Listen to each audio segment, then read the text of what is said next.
Alyssa Block, but still the best man nonetheless. Hello.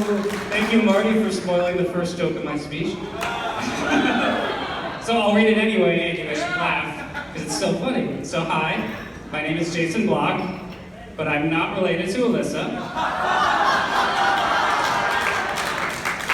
So I know a good lot of you, but for those of you who've never seen me before, I've been friends with Jason for about 23 years, which is older than Jaden Smith. It's almost as old as Taylor Swift.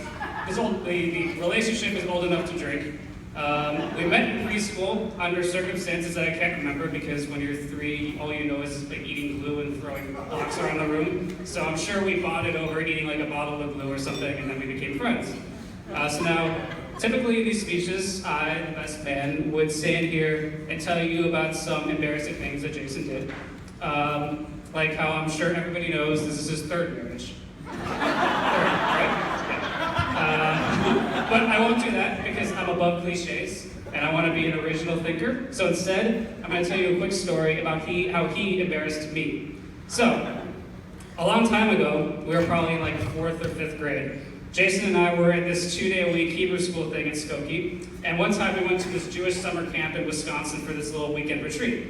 So one night, for reasons, again, that I can't remember, because I was in 4th or 5th grade, we were in some kind of recreational area, and we were doing skits for some reason, and Jason was like, we should do something from Titanic. I had never seen Titanic because I was not old enough to see the movie when it came out. But because Jason's insane and sees every movie that's ever been released, he knew it front to back. So, Jason said that we should act out the final scene from the movie. And he explained it a bit. He said that Jack, played by Leonardo DiCaprio and subsequently played by me, was floating in the cold Arctic water, looking for a float to hang on to, and Rose, played by Kate Winslet, and subsequently played by Jason Silverman, was on a piece of wreckage looking for her lover. I think there was something about societal classes and Billy Zane, but that was really all he got to explain. So, nevertheless, we went to the front of the room, and Jason pretended that he was on this floating door table or something, and I lied on my belly and flapped around like I was pretending to be in water, like I was some beached whale or something. And he was grabbing onto my shoulders, trying to keep me in arm's reach as I risked drifting away into the Atlantic.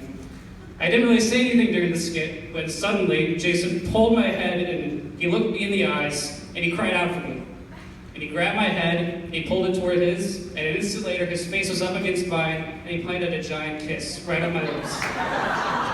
He pushed away my head and my face was locked in a way that was equal parts disgust, embarrassment, fear, tears, and laughter.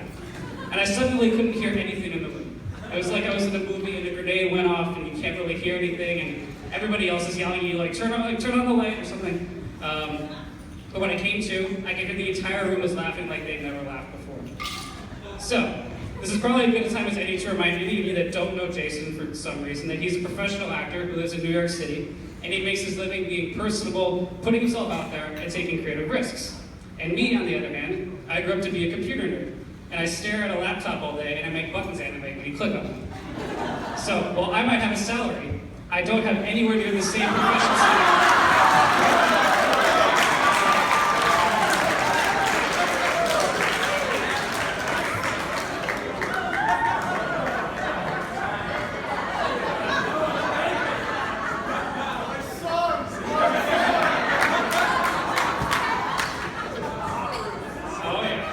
Thankfully, everybody was dancing around before I started talking, so now I didn't have to do any work to get people excited. But but I don't have anywhere near the same proficiency at grabbing attention that Jason does.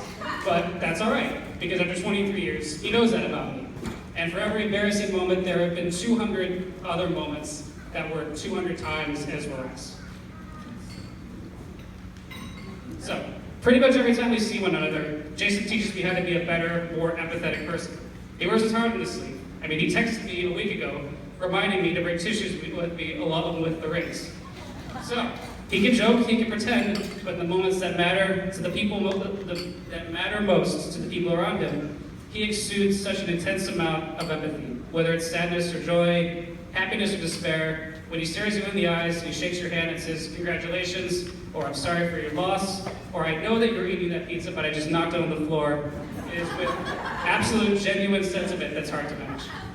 And I'm sure Alyssa would know this as well. The living saint that has spent 6 years putting up with this man. Wedding speech cliches aside, when I met Alyssa, I was baffled at the odds that two more perfectly matched personalities could find one another in New York City. Pretty much every time I go to New York, I stay with them, and I feel like I'm around a couple that's been together for decades. There's such an intense amount of trust and compassion in that house, it's like mind-boggling, and it's offensive to the rest of us that are that age. They both have the same intuition, the same muscle that flexes in their heads and drives them to be nothing but excellent to all the people they care about. Other folks say that millennials are supposed to be selfish, cynical jerks, and here these two are, 20-somethings, badly in love and infuriatingly responsible. So now, before I finish off with the toast, I'd like to ask you, Jason, to just stand up for this last part. It'll make sense momentarily. So, you see, we've always been two. You look terrified right now. So, you see, we've always been different people. We like different TV shows, we like different Broadway shows, we listen to different music, we have different life goals, different hair, different eye colors, different levels of eye functionality.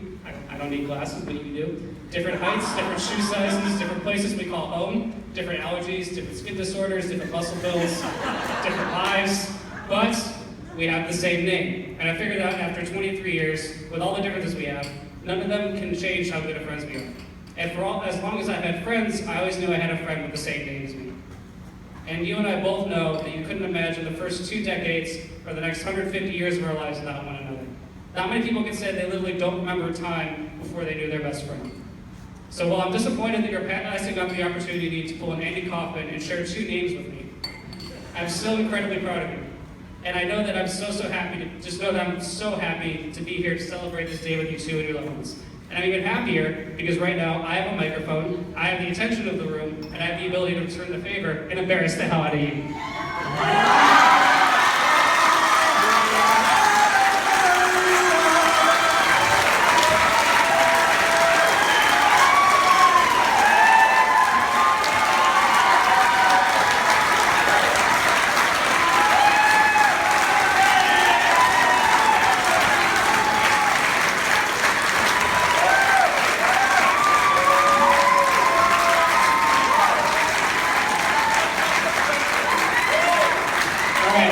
So now, everybody raise your glass of whatever you have, and let's give a toast to this beautiful couple.